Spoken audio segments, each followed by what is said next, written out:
Ya están todos adentro, podemos partir. Muy bien, gracias Adriana. Muy buenas tardes, mi nombre es Marcelo Barrientos, soy profesor de la Facultad de Derecho de la Pontificia Universidad Católica de Chile y director del Diplomado en Nuevas Tendencias en Contratos y Daños, y les doy la más cordial bienvenida a este webinar en el que abordaremos temáticas orientadas y propias de la especialización en contratos y daños, y que se inserta dentro del diplomado en nuevas tendencias en contratos y daños. Les pido, en primer lugar, mantener las cámaras apagadas y al final de las exposiciones de los profesores que nos acompañan hoy día, que son profesores también del diplomado, nosotros tendremos una oportunidad para que se hagan llegar preguntas a través del chat de este mismo webinar. Estamos transmitiendo además vía Facebook Live, y esta misma presentación, todas las presentaciones van a ser subidas al canal de la facultad en YouTube. Para comenzar, iniciaremos con la profesora Carmen Domínguez sobre una temática general del caso fortuito. Ella se va a explayar sobre algunas distinciones necesarias de hacer antes de entrar en discusiones más particulares. Ella, como ustedes saben y la conocen, es doctora en Derecho en la Universidad Complutense de Madrid, es magíster en Derecho Comparado, especialista de dilatada trayectoria, de muchos libros y papers en la materia. Además es directora del Centro UC de la Familia de nuestra universidad y es directora académica de un diplomado de Familia y Sociedad también. Así es que demos la bienvenida a la profesora Carmen Domínguez. Muy buenas tardes a todos, muy buenas tardes Marcelo, gracias por la invitación y un gusto de poder compartir con ustedes en esta tarde, ¿no?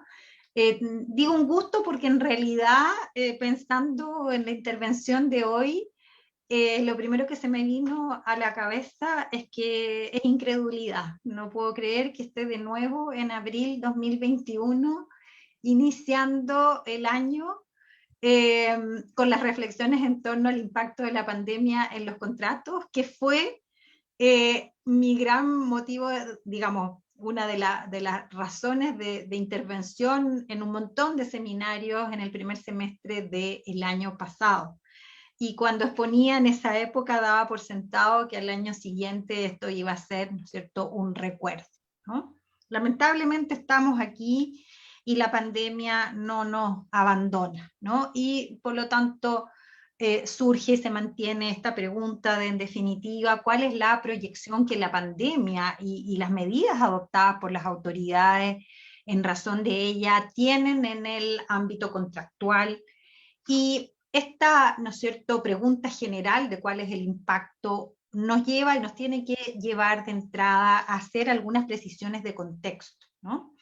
Y lo que yo quiero hacer en estos breves minutos precisamente hacer ese esfuerzo por sistematizar la complejidad de esto, pensando en la gran cantidad de abogados que ciertamente están aquí escuchando, intentando no teorizar, porque si lo propio de la cátedra es hacerlo, no lo es respecto a los abogados litigantes, porque bien es sabido que uno no puede construir teoría a costa del cliente, ¿no? Entonces, lo primero, la primera distinción debe darse entre las posibles situaciones que pueden presentarse en razón, ¿no es cierto?, de cruzar la pandemia, las medidas adoptadas por la autoridad y el contrato, porque cada una de esas situaciones son diversas y tienen distintas respuestas. En las reflexiones que nosotros escuchamos el año pasado extensamente por un montón de profesores de Derecho Civil, buena parte del análisis se concentró en la posibilidad o no de invocar el caso fortuito, pero debe recordarse que ella surge como alternativa solo cuando estamos frente a la imposibilidad de cumplir con la obligación, porque si la obligación no deviene imposible, resulta indiferente que un hecho reúna los requisitos del caso fortuito, como por ejemplo sucede con las obligaciones dinerarias. Otra situación que puede darse es que las prestaciones de una de las partes o de ambas se hagan excesivamente onerosas, y entonces surgen las preguntas de cuáles son las alternativas de solución, y ya vimos que el año pasado se invocó muchas veces la llamada teoría de la recepción, de la imprevisión, ¿no? Pero lo primero es partir por resaltar que obviamente la teoría de la imprevisión no está regulada en el código y no ha sido aceptada por la jurisprudencia, salvo excepciones mínimas, ¿no? Y que por lo tanto su invocación es hasta hoy más bien una solución teórica, ¿no? De alguna manera sabemos que hay un debate largo desde hace muchos años entre los autores de si es necesario, en definitiva, una reforma al código para incorporar la teoría de la imprevisión, o si las reglas actuales en una cierta interpretación facultarían al tribunal para poder hacer el ajuste del contrato.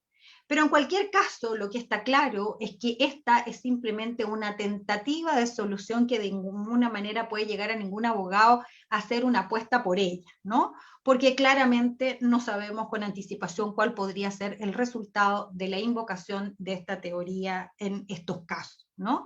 En particular, yo creo que para poder admitirla se requiere una reforma legal. Creo que el proyecto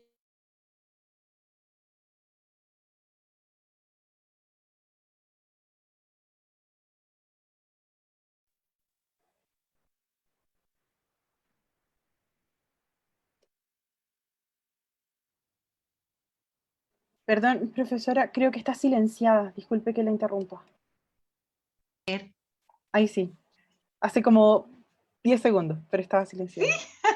Bueno, no sé en qué parte quedé, estaba entonces diciendo que eventualmente una segunda situación podría ser esta, ¿no es cierto?, de que las prestaciones devengan excesivamente onerosas y por lo tanto se ha dado y se ha invocado la llamada teoría de la imprevisión.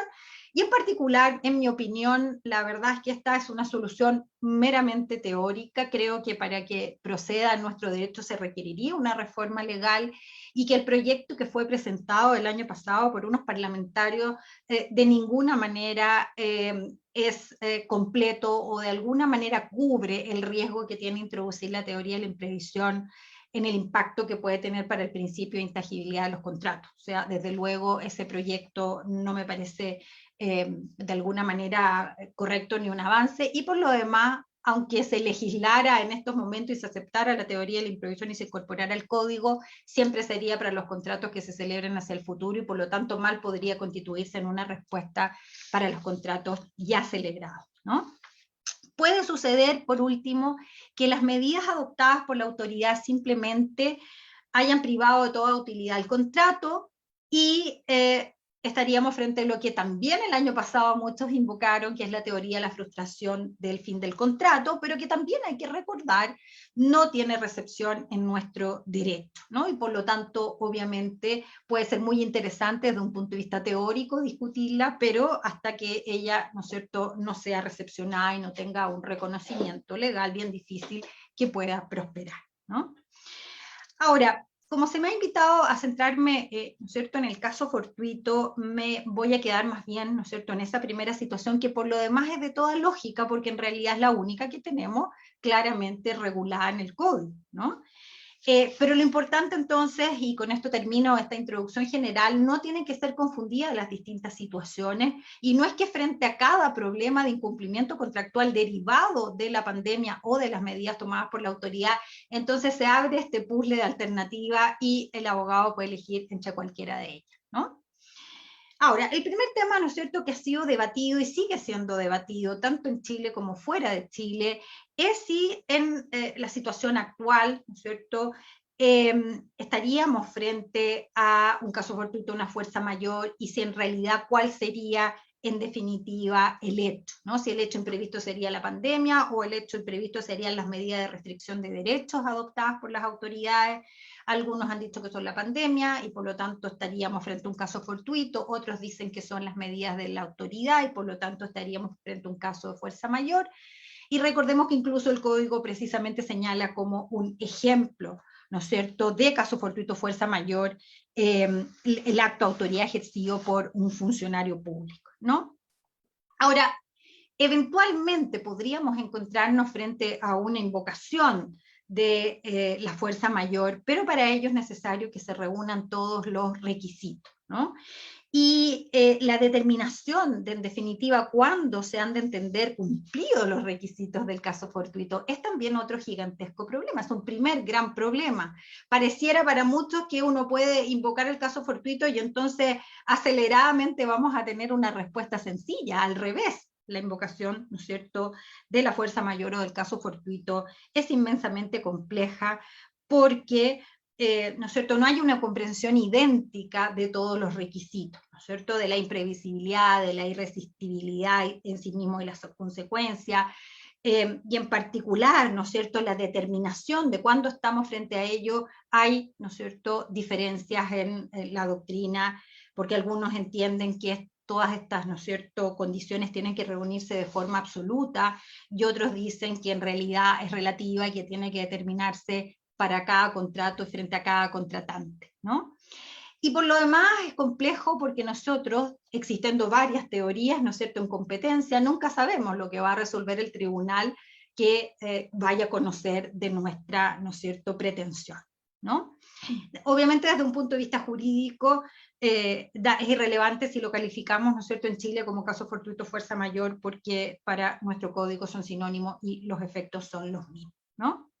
Ahora, varios de los que se han pronunciado en público en Chile han concluido que los requisitos del caso fortuito concurren e incluso han dado por supuesto que la pandemia o el acto de autoridad son un caso fortuito. En el extranjero no es así y hay un gran debate, ¿no?, en torno a si en realidad puede afirmarse así tan fácilmente que constituyan incluso las medidas de autoridad un caso fortuito, porque muchos sostienen que habría que considerar la fecha en que se celebró el contrato, ¿no? Entonces, una primera cuestión a advertir es la dificultad primero para determinar si estamos frente a un caso fortuito. Ahora, si estamos frente a él, en segundo lugar, surge la necesidad de analizar en qué tipo de escenario contractual nos encontramos. ¿Por qué?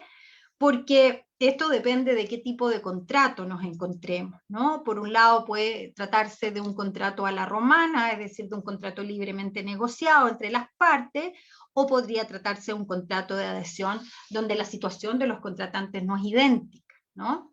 En un contrato libremente negociado, a su vez, vamos a tener que distinguir si es que este contrato incluye una cláusula que haya previsto el efecto que se produciría en caso de sobrevenir un caso fortuito. Esto sucede en muchos contratos, en la mayoría de los contratos de construcción celebrados entre particulares, en contratos internacionales, ¿no es cierto?, en que se incorporan cláusulas tipo para esta materia, ¿no? De hecho, la International Chamber of Commerce tiene, ¿no es cierto?, hace años cláusulas de tipo de fuerza mayor y de onerosidad excesiva, ¿no es cierto?, que son conocidas como las cláusulas hardship, y incluso ellas fueron ajustadas en razón del COVID-19, ¿no?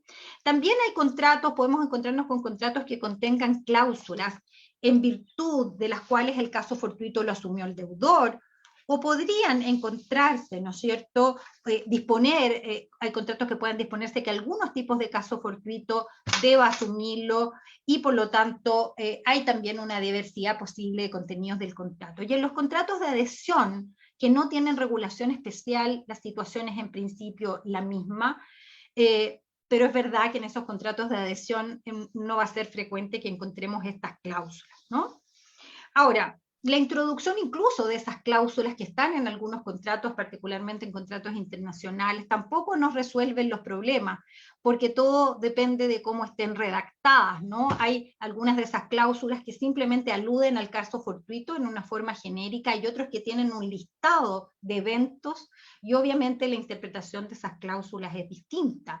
Si, por ejemplo, se incluye un listado, hay que preguntarse si en realidad ese listado aplica a Chile y aplica en qué modo, ¿no? Y otro problema es que muchas veces estas cláusulas están tomadas de contratos del common law, y por lo tanto las traducciones no calzan exactamente con los términos nuestros, ¿no? Y eso plantea todo un problema. Frente a la ausencia de regulación contractual, entonces, el caso fortuito a su vez puede producir variados efectos, puede, ¿no es cierto?, liberar o exonerar de la responsabilidad por los daños causados por el incumplimiento, puede, ¿no es cierto?, generar la extinción de la obligación del deudor, puede, ¿no es cierto?, si el incumplimiento es grave, puede autorizar a pedir la resolución, o incluso, ¿no es cierto?, en contratos bilaterales el acreedor puede suspender el cumplimiento mientras el deudor no cumple, ¿no? Y si el incumplimiento es temporal, también los efectos varían, ¿no?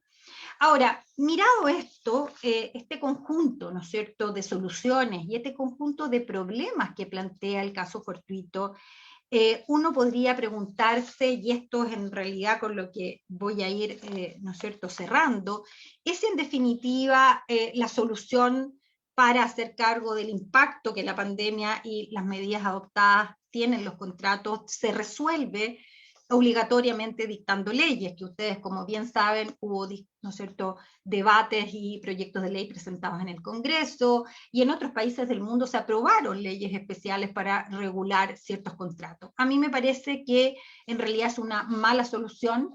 Creo que en definitiva, por la celeridad, por la calidad de la tramitación legislativa que hoy estamos teniendo, me parece que lo más probable es que leyes que intenten resolver esto, lo único que van a generar es nuevos problemas.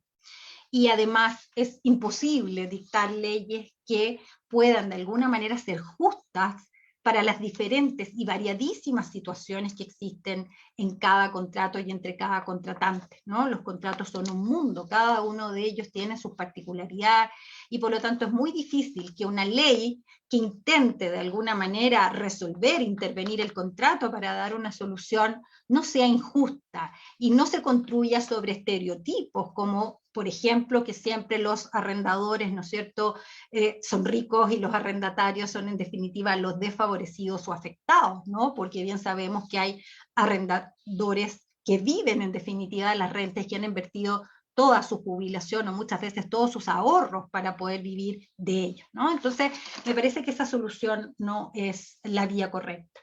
Creo, en definitiva, que tampoco es una solución alentar a la litigación. De hecho, en materia civil hoy en día no tendría ningún sistema, ¿no es cierto? Estaría claro que el haber intentado, seguir intentando en este minuto demandas en materia civil no conduce a ningún cambio de las circunstancias, dado que incluso, ¿no es cierto?, los procedimientos están suspendidos. O sea, la litigación no puede ser la solución. ¿Cuál creo que debe ser, en definitiva, la tarea que tenemos nosotros como abogados cuando asesoramos, en definitiva, partes que están de alguna manera afectadas por este incumplimiento? Es motivar, es alentar a la negociación, ¿cierto? Ninguna de las partes ha querido estar en la situación en la que está, ¿no? Ninguno, ¿no?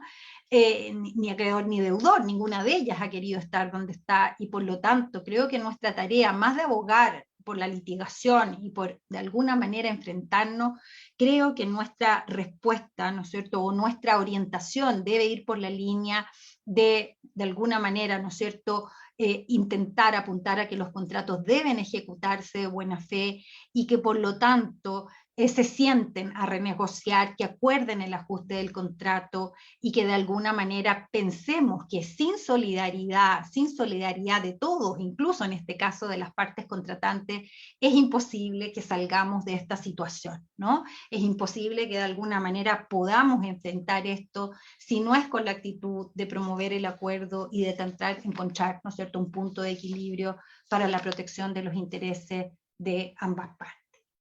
Eso es, muchas gracias. Yo solo quiero alentarlos finalmente a que se animen a tomar este diplomado. Hay muchas más cuestiones que obviamente vamos a poder analizar ahí con este equipo excelente de profesores que Marcelo ha logrado reunir. Muchas gracias. Muchísimas gracias, Carmen, por tus palabras y por la presentación. Continuamos ahora con la siguiente presentación del profesor Juan Luis Goldenberg.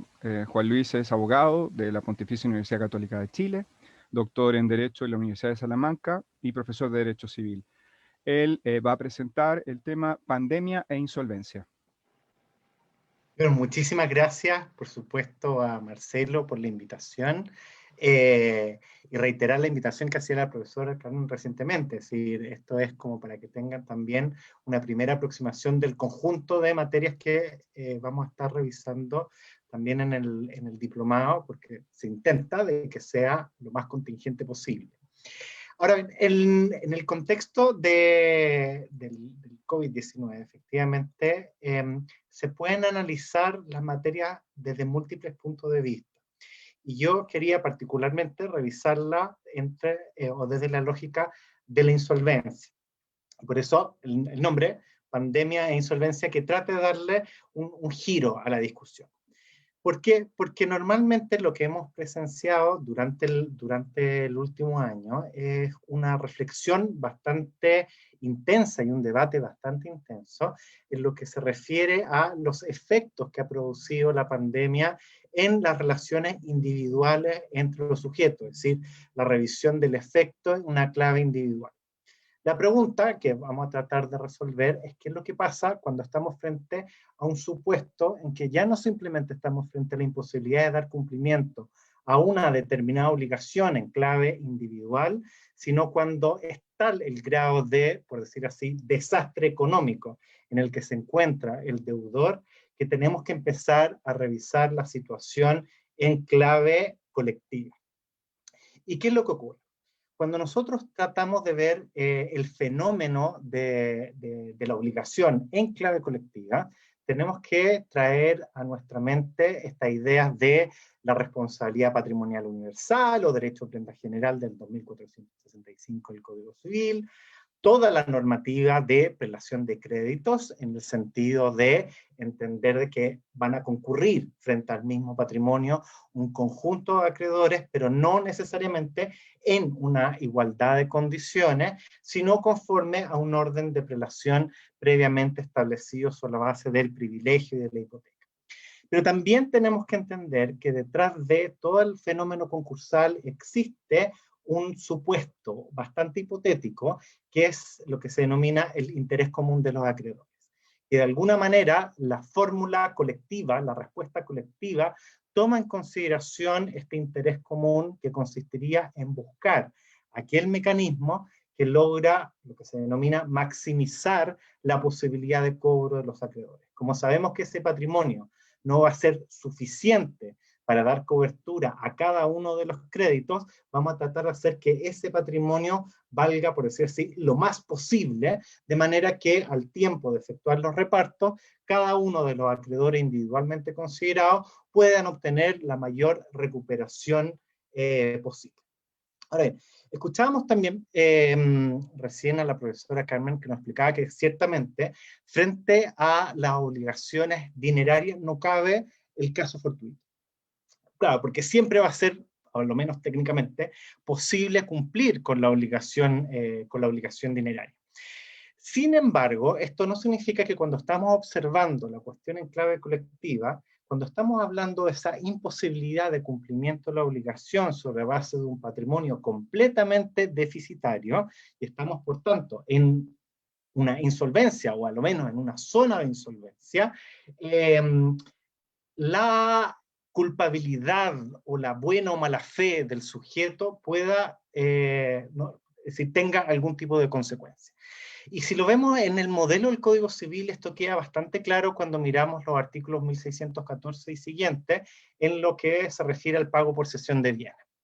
Porque este es un mecanismo que está considerado en el Código Civil sobre la base de la posibilidad de que el deudor, de alguna manera, abandone voluntariamente sus bienes a los acreedores para obtener ciertos beneficios, principalmente el beneficio de competencia, pero en la medida que esa situación de insolvencia provenga de lo que la propia ley denomina, en el artículo 1614, accidentes inevitables, que en el artículo 1616 da lugar a la posibilidad de exigir que se compruebe la inculpabilidad del deudor en lo que se respecta a su situación de insolvencia, y en el 1617 un conjunto de conductas, entre las cuales destaca la quiebra fraudulenta, que impiden la obtención del beneficio. ¿Y por qué esto es relevante?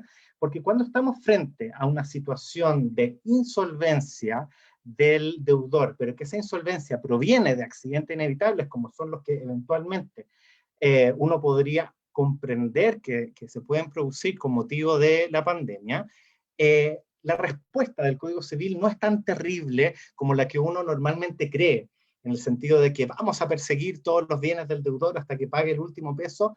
No, porque existe una salida frente a este deudor de buen comportamiento, que es efectuar esta cesión de bienes y obtener un beneficio, que es el beneficio de competencia, que se otorga a este deudor de buena fe, y este beneficio de competencia significa que esta persona o este deudor podrá retener todo cuanto sea necesario para su modesta subsistencia y adicionalmente suspender el cumplimiento de su obligación mientras no mejore su fortuna, que puede ser durante mucho, mucho tiempo.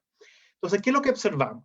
Si observamos o tratamos de entender qué es lo que ocurre desde la perspectiva del Código Civil en esta lógica colectiva, cuando estamos frente a fenómenos de este tipo, entendemos que ese buen comportamiento del deudor, esa inculpabilidad, esa ajenidad completa a la situación, produce ciertas consecuencias jurídicas que van principalmente de la mano con mantener un estatus de vida del deudor modesto, y por otra parte, la suspensión del cumplimiento. Sin embargo, esta pago por cesión de bienes, si bien nos otorga ciertos antecedentes que pueden ser importantes del plano dogmático, es un procedimiento que hoy en día está completamente en retirada y pierde casi completo sentido cuando lo comparamos con las respuestas que se ofrecen en la ley 20.720, es decir, cuando estamos hablando de procedimientos concursales, ya sea de reorganización, de renegociación o de liquidación, según el tipo de personas que estemos hablando. ¿Y por qué? Porque a la larga lo que nos va a permitir un procedimiento concursal distinto al pago por cesión de bienes es eventualmente obtener un beneficio que es mucho mejor que el beneficio de competencia, que consiste en la extinción de los saldos insolutos, o eventualmente dejar de deber. Simplemente opera un modo de adquirir distinto, que no está contemplado en el Código Civil, sino que está contemplado en la regulación concursal, que significa de que la persona simplemente deja de deber para todos los efectos legales una vez terminado el procedimiento de tipo liquidatorio. Ahora, si miramos los modelos concursales propiamente tales, lo de la ley 20.720, sí hay que tomar en consideración algunos elementos. Hay ciertas conductas que van a ser o que podrían ser revisadas respecto a aquellas gestiones o aquellas decisiones que se tomen previo al inicio del concurso. Es decir, puede ser que el concurso no sea completamente coincidente, y normalmente no lo es, coincidente con el momento en que se produce la insolvencia, pero en esta zona de insolvencia se genera un catálogo de conductas que no se pueden realizar y que podrían eventualmente ser sancionadas por el ordenamiento jurídico, ya sea dando lugar a una responsabilidad civil, principalmente en materia societaria, esto está bastante regulado, una responsabilidad penal, si estamos frente a delitos de defraudación, o la posibilidad de que los efectos de esos actos que se hayan realizado en este tiempo previo puedan ser, de alguna manera, invalidados por medio del recurso a la acción pauliana del 2468 del Código Civil, o de las acciones revocatorias concursales. Esto quiere decir que, aun cuando no se haya abierto un concurso, aun cuando estemos simplemente frente a una situación de insolvencia o de crisis patrimonial que no ha sido judicializado, eso no quita que el deudor, o si es una persona jurídica, los órganos de gestión del deudor no deban actuar sobre la base de no perjudicar los derechos que tienen los acreedores al pago de sus obligaciones. Cuando se produce, en cambio, el inicio del procedimiento concursal propiamente tal, vamos a tener que revisar, bueno, primero si estamos frente a lo que la ley 20.720 denomina una empresa deudora o una persona deudora. La verdad es que el diseño legislativo sobre este punto del presupuesto subjetivo de la ley 20.720 es muy deficiente y está siendo objeto de una discusión de reforma, principalmente porque si uno mira la historia legislativa de la ley, da a entender, o en el Congreso se parece entender, que cuando la ley se refería a persona deudora, se estaba refiriendo a una persona natural. Y cuando se estaba refiriendo a empresa deudora, se estaba refiriendo a una persona jurídica. Pero cuando vemos las definiciones que nos otorga el artículo 2 de la ley, vemos que eso no es así, y existen personas naturales que eventualmente califican como empresa deudora, que son las personas naturales que tributan en primera categoría, o conforme al artículo 42, número 2 de la ley de la renta. Si estamos frente a una empresa deudora y esta empresa deudora estima que su negocio es viable, es decir, que estamos frente a un problema principalmente de iliquidez, que frente a la situación de pandemia, esperando o proyectando que la situación de pandemia se va a resolver, eso es lo que estamos esperando todos, que sea una situación temporal que podría resolverse, o que eventualmente, a la luz de la pandemia, esa organización empresarial puede modificarse en términos tales de ajustarse a la situación vigente, lo que hace es presentar una solicitud de inicio de un procedimiento de reorganización ante los tribunales. Si estamos frente a una persona deudora, nuevamente, que no quiere perder su patrimonio, que se ve de alguna manera amenazada por parte de sus acreedores, también puede optar por un procedimiento no liquidatorio, pero que se llama el procedimiento concursal de renegociación, que no se sigue ante los tribunales, sino ante la Superintendencia de Insolvencia y Reemprendimiento. Sin perjuicio que no podemos entrar en el detalle de estos procedimientos, se destacan por algunos aspectos. Por ejemplo, en ambos casos existen lo que se llaman escudos protectores de la negociación. Durante el tiempo que la empresa está tratando de reorganizarse, o durante el tiempo que la persona está tratando de renegociar sus deudas, se produce una suspensión de los derechos de los acreedores, principalmente suspensión de juicio, impedimento de terminar las relaciones contractuales, etc. En segundo lugar, se establece un sistema de negociación asistida, normalmente, si estamos en una empresa, con la designación de un veedor, que cumple funciones de mediador, o si estamos frente a una persona, frente a la facilitación, o el rol de facilitador que tiene la Superintendencia de Insolvencia y Reemprendimiento. Y por último, en ambos casos estamos frente a lógicas de acuerdos mayoritarios, si no tengo que ir a convencer a todos mis acreedores, sino que tengo que ir a convencer a una mayoría calificada de tales acreedores. Siempre con un pero. Si eventualmente se rechaza la propuesta de reorganización o en la renegociación se rechaza un acuerdo de renegociación, eventualmente vamos a caer en una fórmula liquidatoria, es decir, nos cambiamos, por decirlo de alguna manera, de procedimiento, y en ese procedimiento alternativo se va a poder obtener el descargue de las obligaciones. Entonces, cuando el acreedor se sienta a negociar, sabe que si no aprueba el acuerdo como está presentado, eventualmente va a caer en un procedimiento en que se van a vender los bienes y se va a pagar hasta donde se alcance a pagar, y el remanente se va a ver extinguido con motivo del discharge. Si nos vamos, por tanto, a un procedimiento de tipo liquidatorio, ya sea la persona deudora, la empresa deudora, tienen procedimientos liquidatorios previstos en la ley, estamos suponiendo que la empresa es inviable, es decir, de que ya no podemos rescatarla, o estamos frente a una crisis irreversible desde el punto de vista de la persona deudora.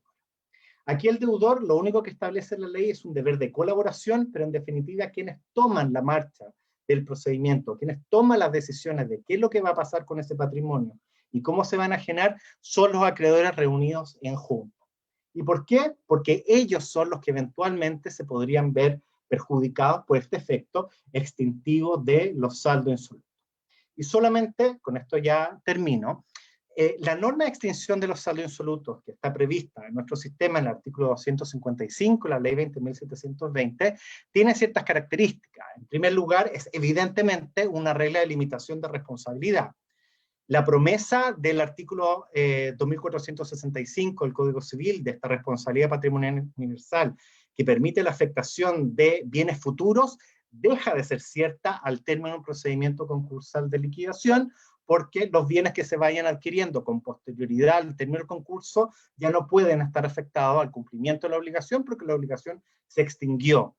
Y esto significa que se produce un traspaso del riesgo de insolvencia hacia el acreedor, lo que fomenta, de alguna manera, dos cosas. Por una parte, una idea de estabilización económica ex ante, es decir, que al momento de prestarle dinero a una persona, el acreedor siempre toma en consideración que en el peor de los escenarios lo que podría hacer incluso es perder todo el crédito, que no va a poder pagarse de la obligación, lo que fomenta un préstamo más responsable. Y desde el punto de vista ex post, genera una válvula de escape, porque esa persona que eventualmente no tiene cómo cumplir con sus obligaciones podría estar arrastrando una deuda que hace que nunca va a poder cumplir con sus obligaciones efectivamente. Ahora bien, en la práctica, el problema que tiene la formulación del discharge en Chile es que no tiene limitaciones de ningún tipo, se ofrece de manera demasiado generosa por esa norma, y eso ha generado ciertos problemas prácticos, ya sea de situaciones de abuso por parte del deudor, y otras un poquito más técnicas, que se refiere a la discusión sobre si efectivamente se extinguen todas las obligaciones o se tendrán que hacer algunas precisiones. Y donde se ha producido principalmente el problema es con los créditos con aval del Estado, con los créditos CAE, donde la Corte Suprema casi invariablemente ha señalado que son créditos que no se extinguen al término del procedimiento por un principio de especialidad. Se ha producido un problema también con las obligaciones derivadas del derecho de familia, donde se choca la norma del discharge principalmente con el principio de interés superior del menor, o con el principio de protección del cónyuge más débil, etc. Es decir, una norma que está en tela de juicio en cuanto a su operatividad. Pero simplemente, y con esto termino, cuando estamos hablando de una situación de crisis que llega a significar que la persona o la empresa simplemente no puede seguir cumpliendo con sus obligaciones en los términos originalmente convenidos, esta situación de insolvencia derivada de hechos que son completamente ajenos a su voluntad, también tienen respuesta en nuestro ordenamiento jurídico que tienden, en el último recurso, a proteger también al deudor. Y con eso termino y agradezco su atención. Muchísimas gracias, Juan Luis. Gracias por tu presentación y las palabras. Continuamos con las exposiciones de los profesores. Corresponde el turno al profesor Patricio Carvajal. El profesor Carvajal es abogado de la Pontificia Universidad Católica de Chile, es doctor en Derecho por la Universidad de Salamanca, es profesor de Derecho Romano y Civil en nuestra facultad, y además es abogado integrante actualmente de la Corte de Apelaciones de Santiago. Buenas tardes, Patricio. Buenas tardes, buenas tardes. ¿Me escuchas bien, Marcelo, no? Muy bien, sí. Bien, perfecto. Antes que nada, quisiera yo agradecerte a ti muy especialmente esta invitación, que me honra mucho. Los colegas que me han precedido y el que viene después son realmente especialistas muy connotados en el área. Y entonces yo me siento realmente muy halagado, ¿no?, de que me hayan seleccionado para intervenir sobre esta materia en la que yo también he dado alguna vuelta, ¿no? Alguna vuelta de tuerca por la relevancia que tiene, porque la inmensidad de dudas que ha despertado el COVID-19 respecto de su incidencia en el derecho en general y el derecho privado en particular realmente es enorme, ¿no? En nuestro país, la verdad, todavía no han estado de excepción constitucional por el que se decretan, como sabemos muy bien, cuarentenas y otras medidas de control. Rápidamente, sí, se legisló para interrumpir y para prorrogar, se dijo, en realidad suspender plazos de prescripción de acciones, ¿no?, entre otras cosas.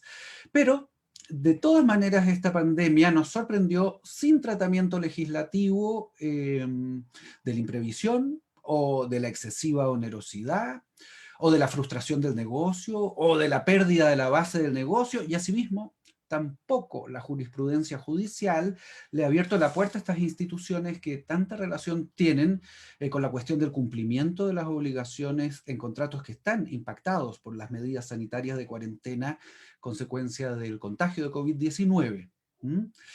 Así es que, como no es posible tratar absolutamente todos los casos que han sido impactados por esta materia, yo quisiera tratar uno, solamente uno. Me voy a remitir solamente al caso del arrendamiento de cosas tratado en nuestro Código Civil, particularmente de bienes raíces a los que no se pueda acceder por las medidas de cuarentena, que ha sido de alguna manera el caso tipo que se ha discutido al respecto. En nuestro país, al igual que en otras latitudes, como recordaba Carmen, ¿verdad?, se ha abierto un enorme debate al respecto para discernir si el arrendatario debe o no debe seguir pagando la renta de arrendamiento mientras no tenga acceso a estos bienes inmuebles. Nuestra doctrina, hay que decir, doctrina dentro de la cual se encuentra la del profesor alcalde, nuestra doctrina mayoritariamente, a diferencia de otros países, se inclina por la afirmativa, es decir, porque efectivamente se suspenda el pago de las rentas de arrendamiento en estos casos. Pero eso sí, y esto hay que tenerlo muy en cuenta, los fundamentos de por qué esto va a operar de esta manera discrepan. En esto no hay acuerdo. Algunos quisieran recurrir como fundamento directamente a instituciones como la frustración del contrato, pero también Carmen lo recordaba, ¿no? Esta no está ni legislada ni reconocida por nuestros tribunales de justicia. Otras soluciones de nuestra doctrina, ¿no?, varían respecto a las normas de arrendamiento que invocan, como vamos a decir dentro de poco. Y cuando coinciden en la norma, discrepan sobre si esta aplicación es una aplicación directa o es una aplicación analógica. Así que yo tampoco voy a dar todo el detalle de la discusión, como es obvio, pero sí tengo que adelantar que también estoy dentro de la mayoría. Es decir, yo creo que en estos casos se debe suspender el pago de la renta de arrendamiento de cargo del arrendatario, ¿no? Es decir, no están obligados a pagar la renta de arrendamiento mientras no puedan usar y gozar de la cosa a causa de este acto del príncipe. El primer punto que hay que tener en cuenta a este respecto es el siguiente. Hay una regla muy clara en el contrato de arrendamiento sobre el riesgo, que dice periculum est locatoris. El peligro, el riesgo es del arrendador. Esta es una regla general que atraviesa todo contrato de arrendamiento. Por cierto, el de cosas, pero también el de obras, también el de servicios. Y solo lo digo al pasar. En el de obras, recuerden ustedes, por ejemplo, en el de construcción, que el constructor es el arrendatario, el mandante es el arrendador, y aún así se dice el riesgo es del arrendador, para tener en cuenta por una serie de otros casos que también podríamos haber tratado. Y también atención con todo lo que se diga aquí y que se puede aplicar a contratos de servicios, de arrendamiento de servicios, que también presentan sus propios problemas. La cuestión es que en nuestro arrendamiento de cosas, el peligro es del arrendador. Y de ello dan cuenta numerosas normas que ponen de cargo del arrendador el caso fortuito. Tal vez lo más elocuente sea citar aquí las reparaciones locativas, que claro, en general corresponden al arrendatario, pero si uno revisa los artículos 1927 y 1970 del Código Civil, el caso fortuito, en materia de reparaciones locativas, es de cargo del arrendador.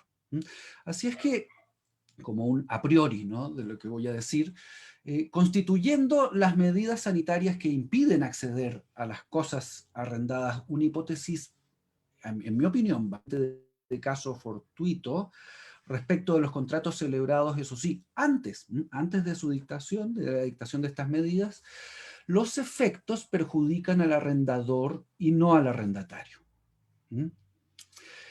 Pero dicho esta regla general, hay que plantearse muy seriamente respecto de qué obligación del arrendador va a operar este caso fortuito. Respecto de qué obligación del arrendador va a operar este caso fortuito. Y entonces en esto hay que tener en cuenta que sobre el arrendador recae una gran obligación. La gran obligación del arrendador, que es una realmente, se denominaba por los romanos por potier, y así finalmente fue recogido en nuestro Código Civil, el praestare uti licere frui licere, que quería decir en católico esto, prestar el uso y goce pacíficos de la cosa. Entonces, la respuesta de cuál es la obligación que el arrendador incumple requiere dividir esta gran obligación que recae sobre el arrendador en tres partes que son las clásicas obligaciones del arrendador y que en nuestro Código Civil aparecen en el artículo 1924, el cual, como todos ustedes saben, lo digo solo por recordar, en su número 1 señala que el arrendador es obligado primero, a entregar al arrendatario la cosa arrendada. Claro, debe prestar el uso y goce pacíficos, entonces en primerísimo lugar tiene que entregar la cosa. En segundo lugar, es obligado a mantenerla en estado de servir para el fin que ha sido arrendada. Y en tercer lugar, a librar al arrendatario de toda turbación o embarazo en el goce de la cosa arrendada. A este respecto, los autores de nuestra doctrina nacional que han tratado este problema han asociado los efectos de esta asunción del riesgo por el arrendador a las normas sobre la obligación de entrega de la cosa. Esta, especialmente extrayendo del artículo 1924 número 1 su relación con el artículo 1925 que ahí tienen, y el que señala que si la entrega de la cosa se hace imposible por caso fortuito, el arrendatario puede desistirse del contrato, si bien, a diferencia de si la imposibilidad hubiese venido del hecho o culpa del arrendador, en este caso va a poder desistirse sin indemnización de perjuicios. Está claro que esta norma también recoge el periculum est locatoris, o sea, el peligro, el riesgo es del arrendador, ¿verdad? Pero también es claro que la obligación de entregar la cosa como fundamento para la situación que estamos analizando, para la hipótesis que tenemos entre manos, no es aplicable. Porque nos hemos preguntado respecto de cosas arrendadas que ya se encontraban en poder de los arrendatarios. Por lo tanto, no es esta obligación de entrega de la cosa, a pesar de que se ha recurrido a ella, del artículo 1924 número 1 y la solución del 1925, lo pertinente en este caso. Hay otros autores que buscan la solución de la mano de la segunda de estas obligaciones, es decir, artículo 1924 número segundo, número 2, mantener la cosa en estado de servir para el fin que ha sido arrendada, en relación con el artículo 1932. En este caso, el arrendador, se dice no ha mantenido la cosa en estado de servir. Aquí, por lo tanto, también podría, en esta hipótesis, el arrendatario pedir la terminación, la rescisión y también la rebaja de la renta. Pero ojo, si el mal estado o la mala calidad de la cosa impiden hacer el uso de ella para que ha sido arrendada. La cuestión es que aquí se presenta un gap, ¿no? Una diferencia entre lo que señalan nuestras normas y otras normas del derecho comparado, ¿no? Porque en el caso nuestro al menos, esta norma, 1924, número 2, se refiere a defectos intrínsecos de la cosa arrendada, internos de la cosa arrendada, y por eso dice claramente que se deban al mal estado o la mala calidad de la cosa. En circunstancias que un caso fortuito, y en este caso el acto del príncipe de estas cuarentenas, es por definición un hecho extrínseco. De tal manera que es imposible, ¿no?, pretender la aplicación de esta norma 1924, de mantener la cosa en estado de servir, en nuestro Código Civil para solucionar nuestro problema. No se me escapa que en el digesto, que en la legislación posterior y que por ello en muchos códigos civiles mantener la cosa en estado de servir se ha recibido de una manera que podría aplicarse a nuestro problema, pero en el nuestro no. Basta con ver que se refiere esta disposición a defectos intrínsecos de la cosa y no a estos eventos extrínsecos.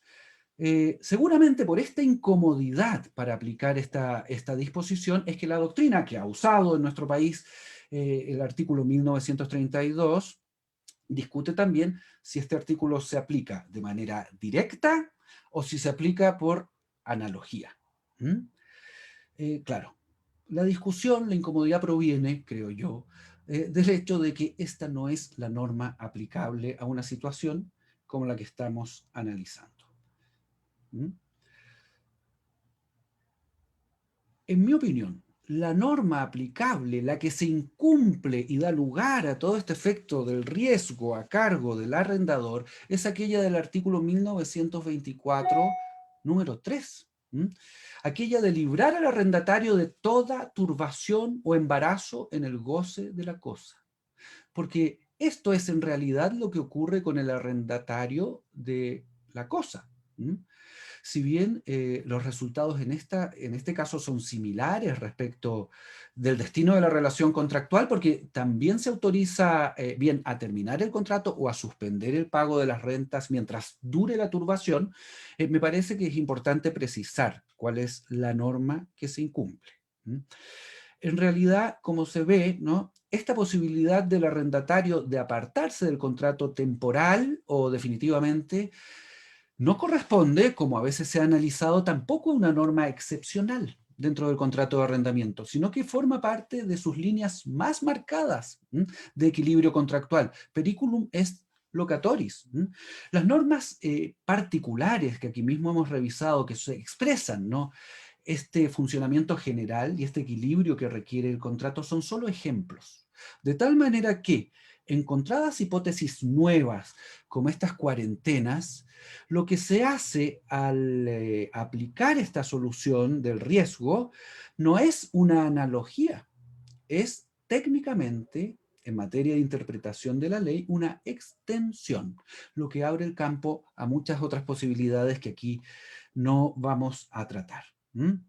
Ahora bien, hay que tocar otro punto más en breve repaso, brevísimo repaso a este respecto, porque hemos detectado la norma que incumple el arrendador, pero se suele decir, bueno, ¿cómo le van a cargar al arrendador? ¿Cómo va a ser imputable al arrendador un acto del príncipe que está completamente fuera de su esfera de control? Porque ahí todos recuerdan al buen amigo Celso, nadie está obligado a lo imposible.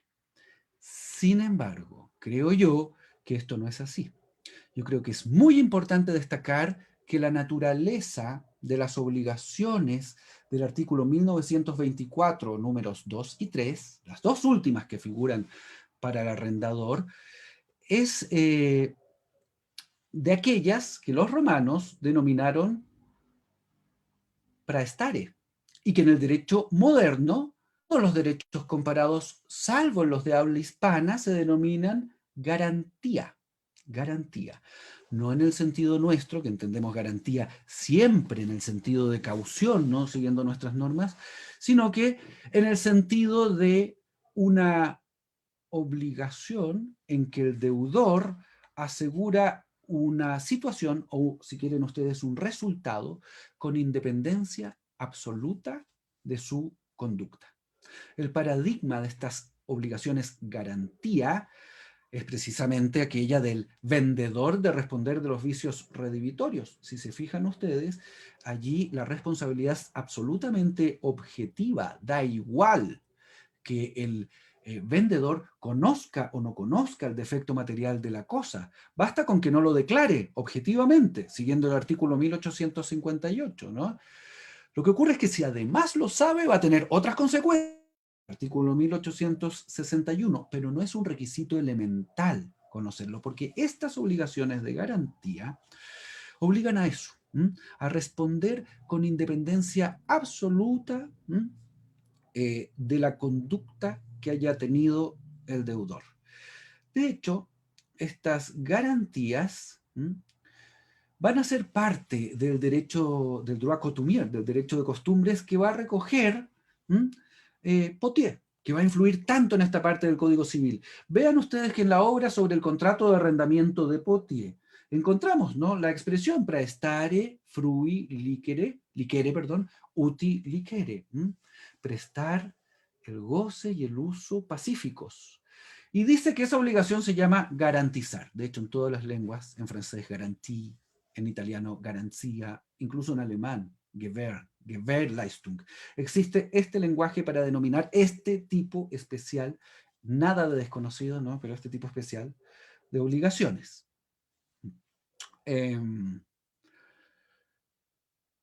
Avancemos un poquitito más. Estas obligaciones absolutamente objetivas, que son un vínculo de ese praestare del derecho romano a través del droit coutumier, adquieren este nombre, es más, adquieren este nombre por Cujacio, por el gran genio de Cujacio, que va a influir, digamos, en todo el derecho posterior. Por lo tanto, si hablamos de que el arrendador incumple sus obligaciones, sea el 1924 número 2, sea el 1924 número 3, como al menos pienso yo, hay que decir que el arrendador incumple con independencia absoluta de si él causó el incumplimiento o de si él fue diligente o negligente en relación a ese incumplimiento, porque se debe tratar simplemente de una situación garantizada. Se ha garantizado que no habrá turbaciones en el goce de la cosa. Cuestión que aquí no ha ocurrido cuando se producen las cuarentenas. Y esta es la razón por la cual, al quebrarse ese equilibrio contractual, el arrendatario no está obligado a pagar la renta de arrendamiento, a mi juicio. Eso es lo que quería compartir con ustedes. Muchísimas gracias. Qué ganas de que hablen todos para conversar con alguien en época de cuarentena. Quedo atento a las preguntas. Gracias. Muchísimas gracias, Patricio, por esta exposición. Y pasamos al profesor Jaime Alcalde. Jaime es doctor en Derecho en la Universidad de Valencia, España. Es abogado de la Pontificia Universidad Católica de Chile y es profesor del Departamento de Derecho Privado de nuestra facultad. Jaime expondrá sobre el arrendamiento de locales en tiempos de COVID-19. Muchas gracias, Marcelo. Bueno, buenas tardes a todos los que han asistido a este seminario y que ojalá les despierte el interés por participar en el Diplomado de Nuevas Tendencias en Contratos y Daños, del cual este seminario forma un preludio. Quiero hacer un reconocimiento público, no sé si al don de profecía o al menos la capacidad de anticipación del profesor Barrientos, porque por allá por la primera semana de marzo del año pasado, con Marcelo somos vecinos de oficina, Marcelo me enseñó en su iPad una tabla de progresión de los contagios y me dijo, de aquí a una semana vamos a estar todos encerrados y esto va a durar años. Yo sobreestimé la capacidad de anticipación del profesor Barrientos. Una semana después me di cuenta que parte de la profecía tenía razón y hoy en día ya puedo confirmar que la totalidad de la profecía tenía razón y bueno, vamos a ver cuándo empezamos a salir y cuándo se ve la luz al final del túnel. Pero así que Marcelo estaba, cuando todas las autoridades todavía sobreestimaban las consecuencias de lo que iba a ser la pandemia, Marcelo ya tenía hecho el cálculo de la progresión de los contagios y cómo esto iba a afectar. Así que hago el reconocimiento público. Bien, la idea es que conversemos un poco, nos centremos en el arrendamiento de locales en tiempos de COVID-19. Es un tema que evidentemente, y como ya se ha dicho en las presentaciones anteriores, se discutió bastante el año pasado y dio lugar a columnas, dio lugar a libros, dio lugar a capítulos de libros. O sea, es un tema que parecería ya agotado. Sin embargo, hay, a mi juicio, dos razones para revisitarlo, hoy, un año después de que comenzó la pandemia y las medidas que ella trajo consigo. La primera es el endurecimiento de las medidas sanitarias frente al aumento de contagio. El día de hoy, el día de ayer, comenzó las nuevas normas respecto, por ejemplo, a el comercio de productos esenciales. Hemos visto que el gremio del comercio está discutiendo qué es un producto esencial, qué no es un producto esencial. Y por otra parte, porque ya el derecho comparado nos suministra ciertas sentencias que nos permiten ver cómo otros tribunales están resolviendo el problema. Esto es relevante porque sabemos uno de los grandes nudos que tiene la pandemia respecto a nuestro sistema jurídico es la arista judicial. Tenemos una ley, la ley 21.226, que implementó algunas medidas de urgencia respecto del proceso, pero hay una ley que está en discusión actualmente en el Congreso para hacer ajustes al sistema judicial con posterioridad a la pandemia, que el Ministerio de Justicia ya ha estimado debe aplicarse con independencia del estado de emergencia que siga o no rigiendo. El problema ya se ha descrito por los profesores que me han precedido, ¿no? El arrendatario no puede operar su giro por el cierre impuesto por el poder público y se ve impedido de generar los ingresos necesarios para pagar la renta. La pregunta es, ¿puede o no cobrar judicialmente esa renta o si puede terminar el contrato? Que creo son cuestiones distintas. La respuesta intuitiva es que existe un incumplimiento, aunque ese arrendatario estaría en caso fortuito, y por lo tanto ese caso fortuito eximiría de la obligación. También se ha acudido a la teoría de la imprevisión, incluso muy tempranamente el año pasado se presentaron 2 proyectos de ley que buscaban reconocer la teoría de la imprevisión y añadirla como una figura general en el Código Civil. Otra teoría que también cogió fuerza era la interpretación ya directa, ya analógica del artículo 1932, sobre el cual se ha extendido el profesor Carvajal en la ponencia precedente. Sin embargo, Antonio Morales Moreno considera que estas respuestas no son satisfactorias, ni la del caso fortuito ni la de la teoría de la imprevisión. ¿Por qué? Porque considera que el caso fortuito no impide la aplicación de otros efectos del incumplimiento del contrato que podrían dar lugar a consecuencias nada deseables. Sabemos que el caso fortuito en realidad es un mecanismo exoneratorio que opera en sede de perjuicios respecto a la obligación indemnizatoria, pero que no afecta necesariamente otros mecanismos con los que cuenta el acreedor para instar por el cumplimiento del contrato.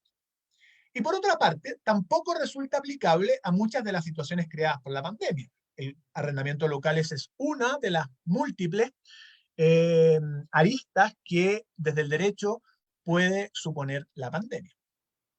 Por su parte, la teoría de la imprevisión, dice el catedrático español, no aporta soluciones de utilidad porque se trata de una respuesta puntual que mira cada contrato y no el tejido de contratos que se da en una sociedad. Por lo tanto, es insuficiente para dar una respuesta cuando el problema es sistémico y con una magnitud desorbitada como la que vivimos. Además, la teoría de la imprevisión es una respuesta que siempre mira a la justicia conmutativa, y aquí el problema ciertamente excede la justicia conmutativa. Sabido es que la sociedad, el orden justo, se articula en torno a la justicia distributiva y solo cuando ella existe se mantiene internamente por la justicia conmutativa. En mi opinión, no existe ni incumplimiento ni caso fortuito. Lo que no significa, por cierto, que el arrendatario deba pagar la renta. No la debe pagar, pero las razones o el fundamento para esa liberación del pago de la renta es otro. No existe incumplimiento porque el pago de la renta es inexigible por razones estructurales vinculadas al equilibrio económico del contrato. Se ha asentado de aproximadamente unos 15 años a la fecha la teoría de que el incumplimiento del contrato es un concepto objetivo, neutro y material. Incumplimiento del contrato es cualquier desviación del programa de prestación, sea o no imputable al acreedor, porque el incumplimiento es lo que activa un mecanismo de protección pensado por el derecho que atiende a distintos fines: resolución del contrato, indemnización de perjuicios, cumplimiento forzado, etc. Sin embargo, para que haya incumplimiento, tiene que haber obligación exigible. Y el problema es que la exigibilidad no solo está vinculada con la ausencia de alguna modalidad que suspende el cumplimiento, sino con otros requisitos. El profesor Jorge Barahona, hacia finales de la década de 1990, publicaba un artículo que hasta ahora es una excepción dentro de la doctrina nacional porque es un tema que no ha tenido mayor desarrollo, que es el tema de la exigibilidad, donde mencionaba que en las obligaciones bilaterales va envuelta la idea de simultaneidad. Y si a eso le sumamos un contrato oneroso y conmutativo, como es el caso del arrendamiento, hay que tener presente la idea de utilidad y la idea de equivalencia entre la utilidad que se da y la utilidad que se recibe. Eso marca, como digo, el equilibrio económico del contrato. En cuanto al caso fortuito, hay que tener presente que para que haya caso fortuito tiene que haber un curso causal abierto por una obligación. El caso fortuito es un imprevisto imposible de resistir, como dice el artículo 45 del Código Civil. Sabemos que caso fortuito y fuerza mayor son equivalentes para el derecho chileno. Y ese imprevisto imposible de resistir interviene causalmente el curso abierto por la prestación. El curso normal que debería abocar al cumplimiento del contrato no se produce por este hecho imprevisto e irresistible. Y, por cierto, ajeno a la esfera de control del deudor. Sin embargo, el caso fortuito opera cuando el imprevisto afecta a la prestación en sí y no el contexto en el que se produce la prestación. Ángel Carrasco pone el ejemplo y dice, no es lo mismo el incendio que afecta a la cosa debida que el incendio que afecta la instalación donde la cosa debía ensamblarse.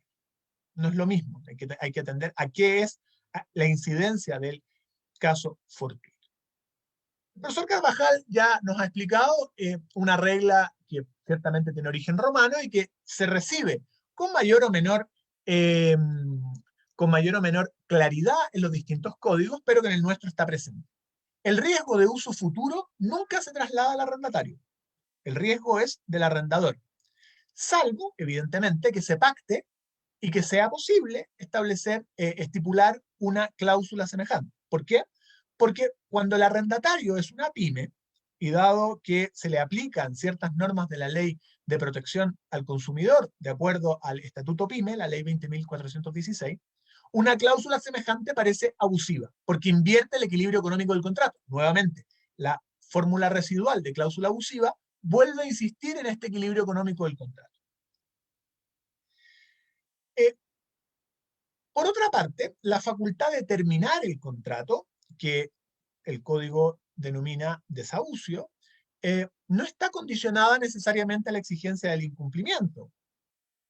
Se trata de una facultad que se ejerce para recuperar la cosa, sobre todo, o para salir del contrato en contratos que suponen una larga duración. Es una facultad que va íncita en un contrato de larga duración. El problema es cuándo se puede ejercer esa facultad. Cuando hay incumplimiento, ciertamente, porque esa forma de recuperar la cosa es consecuencia de la terminación, que viene a ser el equivalente de la resolución por incumplimiento. Pero en otros casos es simplemente una facultad unilateral que el arrendador ejerce para recuperar la cosa. Puede ejercerla en ocasiones, puede que no sea posible su ejercicio. Hay una cuestión adicional. En algunos arrendamientos, el modelo de contrato, el modelo de negocio es de un contrato parciario. ¿Qué significa un contrato parciario? Que el arrendador se lleva parte de los beneficios que produce el arrendatario. ¿Cómo? Porque la renta se divide. Hay una parte variable que se paga a todo evento y una renta fija que se paga a todo evento y una renta variable que se paga conforme a las utilidades que produce el negocio. Por lo tanto, a mayor utilidad, más gana el arrendador o más obtiene el arrendador. En contratos como ese no hay duda que la renta fija, variable, se rige por la regla no se debe, ¿no? Porque si no se producen utilidades, no se cumple la condición de la cual depende el pago de esa porción de la renta. La duda puede estar respecto a la renta fija, donde creo se aplica el mismo argumento que ya dimos. Hay una alteración del equilibrio económico del contrato y por lo tanto no hay exigibilidad de dicho pago. Cuando el arrendatario deliberadamente no desarrolla el giro o altera la contabilidad con el fin de provocar un perjuicio al arrendador porque quiere evitar que obtenga la parte variable que le corresponde, hay un caso de abuso del derecho. Y la forma de solucionarlo, dado que estamos en un supuesto de obligación condicional, es el cumplimiento ficto de la condición. Artículo 1481, inciso segundo. ¿Y qué dice el código? Cuando ocurre eso, cuando el deudor condicional intenta frustrar el cumplimiento de la condición, simplemente se da por cumplida la condición, como medio de sancionarla. Y llegamos a la jurisprudencia que creo que puede ser algo interesante de revisar. Partamos por un caso español, la primera sentencia definitiva, dictada por el Juzgado de Primera Instancia número 20 de Barcelona. La renta era un edificio destinado a alojamiento turístico, donde las distintas plantas y un local él podido explotarlos durante la vigencia del estado de alarma. En consecuencia, había visto disminuido en un 83% la renta, sus utilidades. Lo que dijo el tribunal fue que había que rebajar por un año a la renta la mitad, la renta convenida. Y el fundamento que dio fue la cláusula rebus sic stantibus, es decir, el cambio sobrevenido de las circunstancias, lo que nosotros llamamos la teoría de la imprevisión. La misma postura ha seguido la jurisprudencia alemana, apoyada en el parágrafo 313 del BGB, que reconoce la teoría de la imprevisión, o la alteración de la base del negocio, ¿no? Que es lo mismo, cambio sobrevenido de circunstancias. Otros tribunales españoles también han resuelto de la misma manera. Por ejemplo, el juzgado de primera instancia de número 7 de Palencia, respecto de un gimnasio, mediante un auto acogió una medida cautelar solicitada por el dueño y decretó la suspensión provisional de el pago, y que una vez que se reabra el negocio, el arrendatario solo deberá pagar el 60% de la renta. Una medida parecida tomó la audiencia provincial de la misma ciudad de Palencia, también conociendo una medida cautelar. Dos sentencias que son, una que se hizo pública recién la semana pasada y otra que salió la semana pasada. La que se hizo pública la semana pasada es una sentencia, es un auto del juzgado de primera instancia número 14 de Palma de Mallorca, que se dictó en julio del año pasado, pero solamente fue subida a la página del Poder Judicial Español ahora. Se decretó la medida cautelar de que, por la cual el arrendatario no estaba obligado a pagar la renta durante un año contado desde la presentación de la demanda. O sea, el tribunal anticipaba cuál iba a ser la duración de este estado de catástrofe. Y la sentencia que es muy importante porque por la magnitud, es una sentencia dictada la semana pasada por un juzgado de Madrid, que dice que respecto al aeropuerto de Madrid, donde las tiendas del aeropuerto fueron liberadas de abonar la renta mientras se discute el juicio que está destinado a aprobar un acuerdo entre el aeropuerto, entre AENA, el administrador del aeropuerto, y las distintas tiendas. Estados Unidos, ¿qué ha pasado en Estados Unidos? En Estados Unidos hay tres sentencias interesantes. Una del 22 de diciembre del 2020, dictada por la Corte Suprema de Nueva York, confirmó una medida cautelar a favor de un restaurante que había sido demandado por su arrendador, diciendo que no se podía declarar la terminación del contrato por el no pago de rentas, dado que el restaurante había estado cerrado debido a las medidas de confinamiento. Además, se ordenó que se reintegrara la garantía que el arrendador había aplicado al pago de las rentas. La razón esgrimida por la Corte era que el inmueble había perdido su utilidad por un evento fortuito.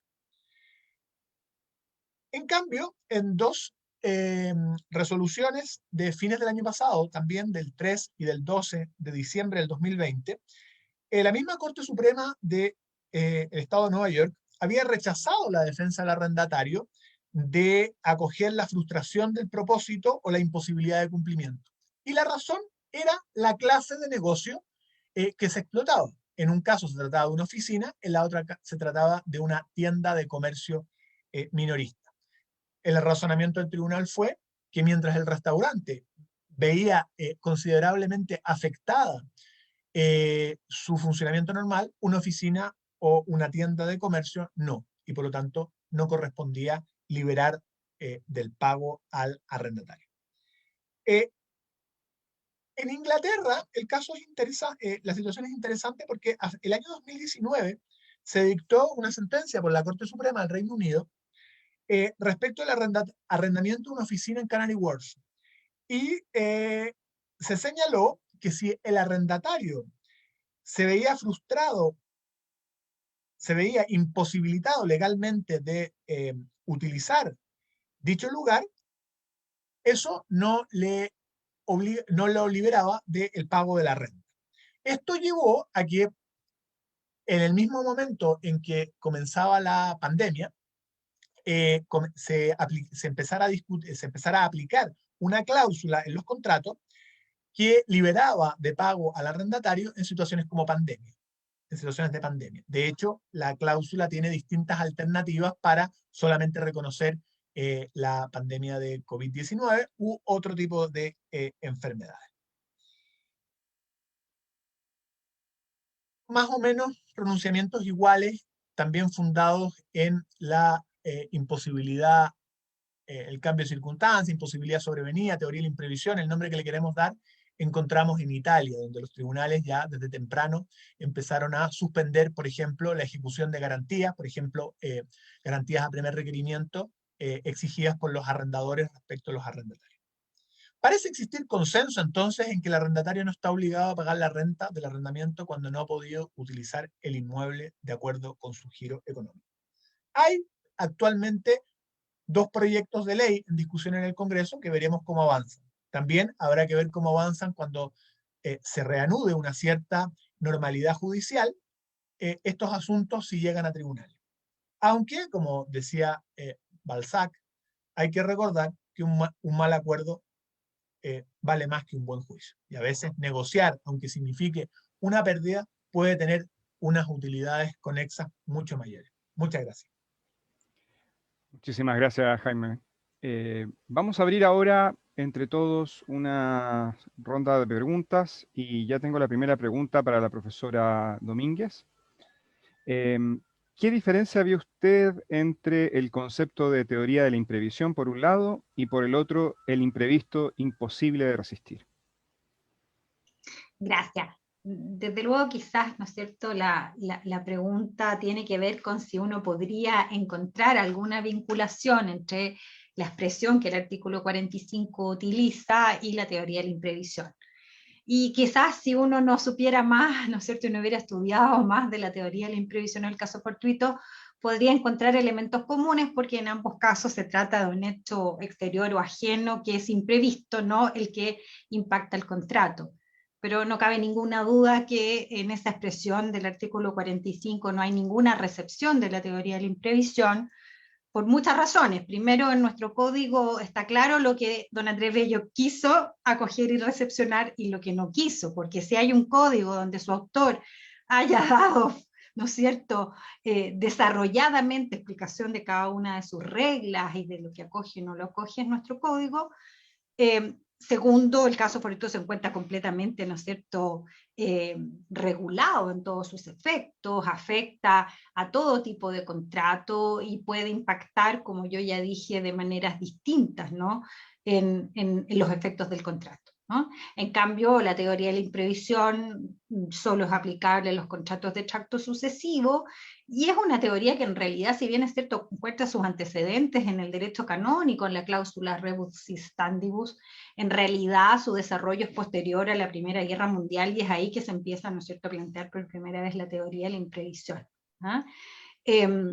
Algunos han pretendido, ¿no es cierto?, sostener que no es necesario reforma del código para acogerla y que se podría construir a partir de, entre otros, el artículo 1546, pero tenemos que tener presente que esa posición doctrinal, por lo demás, es excepcional, es minoritaria, y además no ha tenido, ¿no es cierto?, cero recepción en la jurisprudencia chilena, para ser bien, ¿no es cierto?, franca, ¿ah? Por eso que a mí me parece cuando tanto se ha dado vuelta y razonado sobre la teoría de la imprevisión en tantos seminarios, es que es una apuesta, como lo dije antes, ¿eh? ¿Por qué podría ser que ahora, ¿no es cierto?, la comprensión cambiara tan radicalmente para admitirla? ¿Eh? Y creo además el peligro de admitirla sin que exista, ¿no es cierto?, un texto legal es gigante, porque la teoría de la imprevisión no tenemos que olvidar nunca, y que por eso es como incompatible con la propia comprensión de Bello, ¿no?, del contrato, es que es una gran ruptura, o de alguna manera una puerta para introducir un gran debilitamiento de la intangibilidad del contrato, que bien sabemos es un pilar, ¿no es cierto?, cardinal de la contratación en nuestro derecho y en nuestro sistema, y en todo sistema. De ahí que como falsamente lo dice uno de los proyectos que se presentó, donde en los fundamentos de estos proyectos que presentaron el año pasado se señala que todo el derecho comparado va avanzando o ha ido recepcionando la teoría de la imprevisión, eso no es efectivo. La verdad es que por excepción, ¿no es cierto?, se ha ido aceptando en algunos países que son más bien, ¿no es cierto?, poco, por eso, por el gran problema que genera el abrir esta puerta a la posibilidad de revisión judicial del contrato, y que en definitiva, ¿no es cierto?, el juez determine cómo y cuál es este ajuste que corresponde o de alguna manera restablece ese desequilibrio causado por este hecho exterior imprevisible. Entonces, a mí en particular me parece, y en ese sentido, soy contraria a la recepción de la teoría de la imprevisión precisamente por el forado que puede implicar en nuestro sistema. Y yo quiero terminar por decir algo bien que se nos olvida, ¿no? Y tengo un montón de abogados escuchándome aquí y creo que es algo que se nos olvida y que es muy cardinal de por qué en general las soluciones judiciales, el abrir las puertas a las interpretaciones judiciales o confiar en las interpretaciones judiciales como gran solución en Chile, en realidad lo tenemos que tomar con mucho cuidado. Y es que en el derecho chileno finalmente no hay ninguna herramienta que fuerce la uniformidad jurisprudencial. Y de hecho, ¿no es cierto?, tenemos una gran desuniformidad, ¿no es cierto?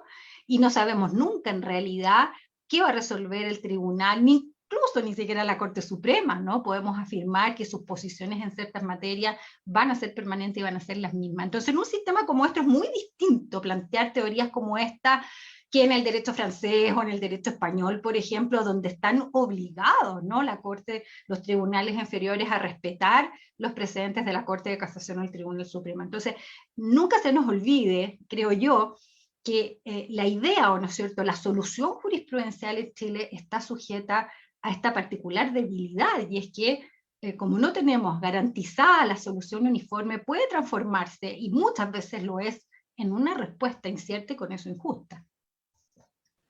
Muy bien, muchísimas gracias, Carmen. Para el profesor Goldenberg, ¿la extinción del saldo insoluto es un beneficio solo para el deudor principal o se extingue la obligación? Vale, muchas gracias por la pregunta, porque creo que es una de las preguntas más complejas de resolver en el contexto de la aplicación del discharge en la ley concursal. Así que solamente comentarles un par de cosas. Uno, que hemos preparado un maravilloso artículo sobre la materia con el profesor Guillermo Caballero, que será prontamente publicado en la revista chilena de Derecho Privado, y por tanto lo que conteste no es solamente son ideas propias, sino que son ideas que hemos investigado, que voy a tratar de resumir. Lo segundo, que voy a aprovechar de hacer un aviso y una invitación, porque el día viernes vamos a tener también un seminario organizado por nuestra facultad para tratar temas concursales de la 20.720, así que están todos invitados. Y ahora sí, voy a empezar a responder. Yo creo que, claro, la forma en que está dispuesta la extinción de los saldos insolutos en el artículo 255 puede ser un poco inductiva a pensar de que el efecto es que no solamente se extingue la obligación, por decirlo de alguna manera, respecto al deudor, sino que eso tiene efectos para eventuales terceros obligados, ya sea por garantías personales o garantías reales otorgadas por terceros. Principalmente porque el lenguaje es muy duro, dice, se extinguen por el solo ministerio de la ley y para todos los efectos legales. Y por tanto uno podría entender que hay una visión bastante expansiva del efecto. Además traemos a la memoria siempre de que cuando estamos hablando del derecho a garantía, aplicamos el principio de accesoriedad y entendemos, bueno, si se extinguió la obligación principal, normalmente deberíamos colegir de que se extinguió también lo accesorio. Pero en este punto, yo creo que vale la pena recordar una frase que a mí me llamó mucho la atención del profesor Ramón Domínguez, donde dice que el principio de accesoriedad nos parece un principio tremendamente lógico, pero agrega, nada es tan evidente cuando uno está hablando de la accesoriedad. Y si nosotros revisamos las normas del Código Civil y revisamos las normas de la Ley 20.720, encontramos múltiples disposiciones que nos dan cuenta que en estos sistemas especialmente tutelares frente a la posición del deudor en supuestos de insolvencia no se produce esa concatenación tan evidente entre el destino de la obligación principal y el destino de la obligación subsidiaria. Y tenemos el claro ejemplo del mismo beneficio en competencia, en que en 1623 nos señala que es un beneficio que se acota únicamente al deudor que ha hecho cesión de bienes y no se extiende a terceros. Pero adicionalmente tenemos al interior de la ley 20.720 un conjunto de reglas que también nos hablan de una cierta independencia del destino de la obligación del tercero. Por ejemplo, el artículo, creo que el 146 de la ley 20.720 nos dice que se produce el fenómeno de la acumulación de procedimientos con motivo de la dictación de la resolución de liquidación, pero tiene una norma muy particular que nos señala que si hay tercero obligado, esa acumulación es parcial. El procedimiento respecto al tercero obligado continúa. Y parece que no tiene mucho sentido continuar un procedimiento si eventualmente no va a poder llegar a buen término porque se puede producir la extinción de la obligación principal. En el ámbito de la reorganización también tenemos un conjunto de reglas que nos dicen que el destino de la garantía es completamente independiente de la obligación principal, particularmente la reorganización, y si observamos las reglas específicas que encontramos en materia de garantías reales otorgadas por terceros, en el artículo 95, número 3, o garantías personales, bueno, evidentemente otorgadas por terceros, en el artículo 95, número 4. Entonces, uno, a mi juicio, uno puede concluir, o existen ciertos elementos para concluir que no se produce un efecto expansivo hacia la garantía. Porque si no, dicho sea de paso, si el efecto de la extinción del saldo insoluto, el discharge, no fuera un beneficio individual, sino que realmente se extendiera la garantía, la verdad es que deberíamos concluir que la norma lo que termina haciendo es destruyendo el derecho a garantía en nuestro país. Principalmente porque si las garantías tienen por razón de ser asegurar el cumplimiento de la obligación principal, donde ese aseguramiento es el riesgo de incumplimiento y el riesgo de insolvencia, la verdad que el discharge sería un mecanismo que simplemente lo que hace es debilitar la lógica de la garantía. Ahora bien, sin perjuicio que esta es evidentemente una línea de pensamiento, sí hay que tomar en consideración que hay una sentencia muy, no sé si tradicional diría, pero una muy citada en esta órbita respecto a lo que era la ley de quiebras, que es una sentencia de Banco Concepción con Arredondo de 1992, en que la Corte Suprema llega a la conclusión opuesta. Efectivamente, se produce la extinción de las garantías. Con la ley 20.720 hemos visto de todo. Hay tribunales que entienden que se extingue la garantía haciendo uso principalmente de la idea de la accesoriedad, y tribunales que entienden que esto es un beneficio personal y por tanto el efecto se circunscribe únicamente al deudor para quien se extingue la obligación, pero que eso no inhabilita poder perseguir las garantías como tal. Eso. Muy bien, gracias Juan Luis.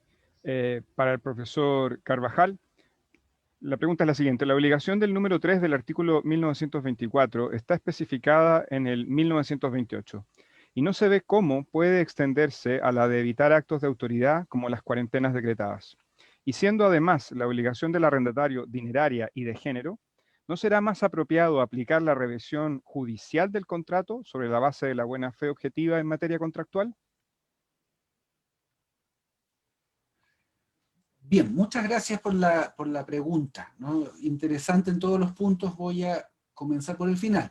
Para realizar una revisión judicial del contrato necesitaríamos algo así como un parágrafo 313 del BGB o un artículo 1467 del Código Civil Italiano, herramientas que nosotros no tenemos, y a las que se les tiene bastante temor en general, no es parte de la cultura nuestra, digamos, tratar de refrenar este tipo de intervenciones del juez tan profundas en el contrato, pero de partida esa es una alternativa que nosotros no tenemos.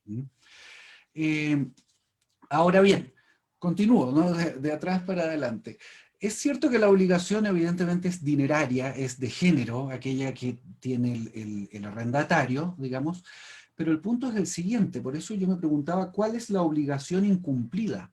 Y la obligación incumplida es la que no es dineraria, es la obligación del arrendador de evitar todas las turbaciones en el goce de la cosa al arrendatario. Y entonces esa es la clave. Nadie va a decir que este caso fortuito recae sobre la obligación de pagar la renta, que es de dinero, sino que recae sobre aquella otra en un régimen precisamente en que el riesgo es del arrendador. Y entonces justamente porque él no puede hacer nada respecto a las órdenes de estos actos del príncipe, justamente por eso es que, estando el riesgo de su parte, él lo debe soportar, porque así funciona el contrato, porque es parte del equilibrio del contrato. Entonces, allí buscar o un equilibrio en una rebaja o una suspensión es parte del mecanismo normal en este tipo de obligaciones y con este tipo de normas del riesgo.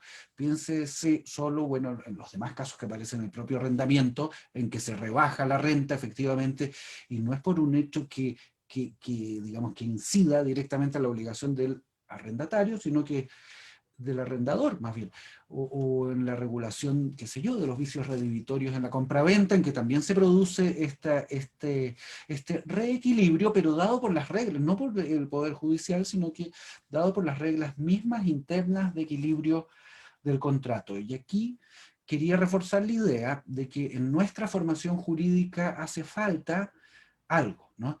Que es las obligaciones de garantía entendidas como obligación principal, porque solamente las estudiamos como una obligación accesoria por el lenguaje de nuestro código. Porque cuando nuestro código trata las obligaciones que el resto del mundo denomina garantía como obligación principal, les dice saneamiento. Y eso porque las partidas decían que había que hacer sana la cosa, y eso se contrajo, se dijo saneamiento, ¿no? Y en fin, y así quedó en todos los códigos de habla hispana, todo. Bueno, la excepción es el argentino del 2015 que mezcló, y dice garantía, y dice saneamiento, a la vez haciendo un cierto juego, ¿no? Pero esas obligaciones son obligaciones objetivas que no requieren causalidad, ni requieren algún nivel de diligencia, ni nada. Se responde, se asegura con una determinada situación. Eso es. Así como las de resultado exigen, ¿no?, que el deudor cause un determinado resultado, o las de medios exigen que se desarrolle una conducta mirando al resultado, aunque no se produzca el resultado. En las de garantía simplemente se asegura una cierta situación, haga lo que haga el deudor. Pongo otro ejemplo, más fácil de comprender.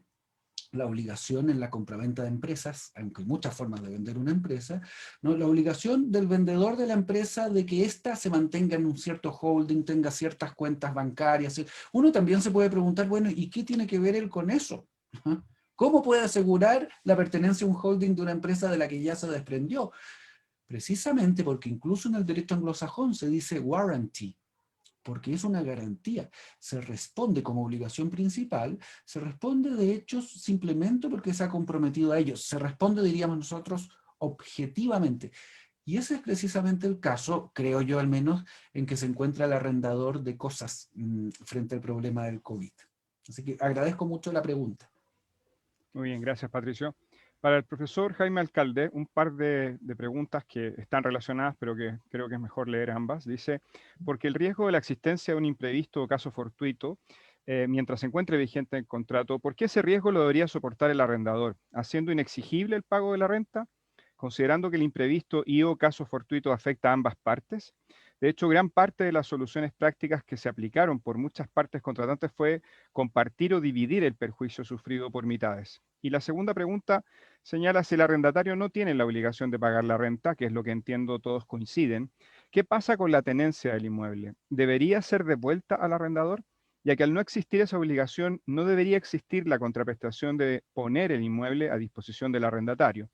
Pienso en una oficina que si bien el arrendatario no puede ocupar, pero deja ahí sus equipos, archivadores, etcétera, o bien en un local comercial que el arrendatario deja máquinas, equipos, mercadería, etcétera. En mi humilde opinión, solo una parte de la obligación del arrendador no se cumple, quizás que el arrendatario atienda a público, pero sigue utilizando el inmueble o local comercial para todos los demás fines para los que fue arrendado. Gracias.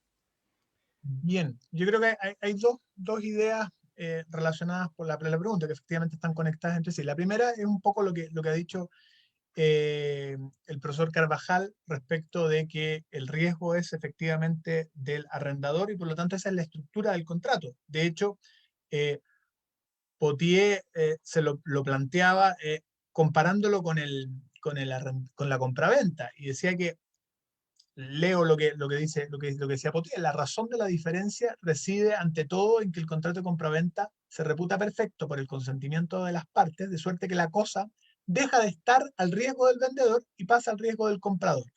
Mientras que en el arrendamiento la cosa permanece siempre a riesgo del arrendador porque es suya. Él no se ha desprendido de la propiedad de la cosa. Y luego agregaba Potier que hay una otra razón. En el contrato de compraventa es la cosa misma la que se vende, y por lo tanto ella es, decía en el lenguaje de Potier, el objeto y el sujeto del contrato. Mientras que en el arrendamiento no es la cosa en sí, sino el goce continuo de la cosa por todo el tiempo que el contrato dura. Y por lo tanto, es eso lo que está involucrado, pero la cosa sigue perteneciendo al acreedor. Entonces, ¿por qué? Bueno, porque el riesgo está pensado así. Pensemos que el artículo 1950 dice que si la cosa se destruye, se termina el contrato. Bueno, se termina el contrato para ambas partes, tanto para el arrendador y para el arrendatario. Las soluciones prácticas han consistido en distribuir la renta muchas veces, sí, efectivamente, porque también para el arrendador es más problema que el arrendatario se vaya. Si finalmente el arrendatario no paga, pero además el arrendatario finalmente se quiere ir, el problema puede ser doble. Pensemos que otras normas del Código Civil están pensando siempre en cubrir al arrendador con la renta por el tiempo que dure el contrato. 1945, el artículo 1945. Y la pregunta es, bueno, ¿por qué la totalidad de la renta y no una parte? Yo creo que va por lo que estoy diciendo, que es un cálculo de beneficios finalmente. Si el arrendador deja que el arrendatario se vaya, el problema va a ser peor, porque va a tener la cosa sin percibir la renta, además va a tener el inmueble desocupado, el local desocupado, y con una posibilidad de arrendarlo muy baja, porque efectivamente nadie va a arrendar locales dependiendo de la zona, ¿no? Y ha salido en la prensa, ¿no? El sobrestock que hay de locales en algunas zonas porque los arrendamientos han bajado. Y si uno lo considera desde el punto de vista de, bueno, es que está utilizando claro, pero no está utilizando para el fin del contrato. El fin del contrato era, en este caso, el local comercial, que es con lo que está conectado, un poco lo que explicaba el profesor Carvajal, ¿no? Permitir que el arrendatario pueda hacer uso de la cosa para el fin que le corresponde. Yo creo que es la totalidad del contrato y habrá que ver el caso a caso, ¿no? Por eso las sentencias extranjeras nos pueden ser de utilidad. Por ejemplo, en España la liberación no ha sido completa. Han dicho, bueno, usted igualmente sigue produciendo utilidades, por lo tanto tiene que pagar un porcentaje. No sé, pensemos, por ejemplo, en un restaurante que cierra a público, pero sigue operando bajo la modalidad de delivery. ¿Está totalmente eximido del pago? Yo creo que no. Habrá que ver en ese caso cuánto es lo que se ha visto afectado por la medida de cierre. Muy bien, muchas gracias, Jaime. En honor al tiempo y a la transmisión que hemos tenido y el tiempo también de los profesores y ustedes, nos parece que pese a que hay más preguntas, vamos a dejar el webinar hasta acá. Invitarlos simplemente a ver el diplomado. Todos los profesores que han expuesto hoy día van a ser profesores del diplomado también. Así que quedan todos muy cordialmente bienvenidos y muchas gracias a Carmen, a Juan Luis, a Patricio y a Jaime por el tiempo dedicado a las excelentes exposiciones que han hecho. Que tengan una muy buena noche y que Dios los bendiga a todos. Gracias, Marcelo. Muy bien, Adiós muchas a todos. gracias. Un gusto. Gracias, Marcelo, y Adiós. gracias a todos Gracias. por este Adiós. rato. Un abrazo a todos también, ¿no? Que estén muy bien. Adiós.